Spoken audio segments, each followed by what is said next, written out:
Sir কিছু বাংলাদেশি লোককে ধরা হয়েছে, কি পরিমাণ লোককে ধরা হয়েছে? আপনাকেও নমস্কার। আমরা গতকালকে রাতে একটা খবর পাই যে মাধবনগর বিপি তারা 23 জন বাংলাদেশি লোককে আটক করেছে এবং এই 23 জনকে তারা আজকে আমাদের কাছে হ্যান্ড ওভার করেছে এবং আমরা ইন্টারগেশন করেছি। ইন্টারগেশনের পরে জানা যায় যে ওরা বাংলাদেশ থেকে এবারে কোনো বৈধ কাগজপত্র ছাড়াই চলে এসেছে এবং ওরা চিনি নেওয়ার জন্য আপাতত এসেছে বলেছে, কিন্তু আমরা এই ব্যাপারে একটা মামলা রুজু করেছি এবং তদন্ত চলছে।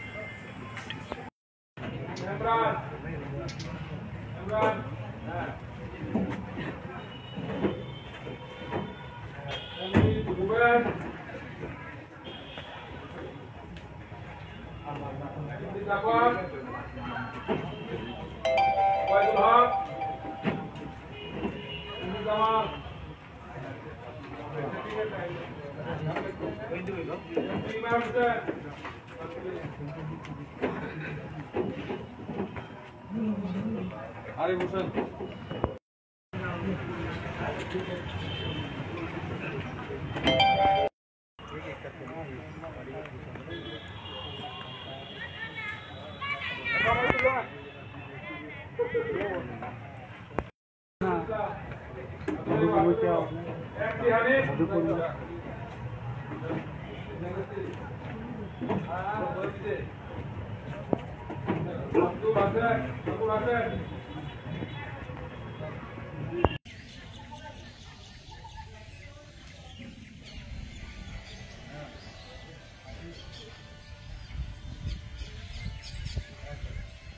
শেফদের পছন্দ সিস্টার মশলা, যা মডার্ন টেকনোলজি এবং স্বাস্থ্যসম্মত।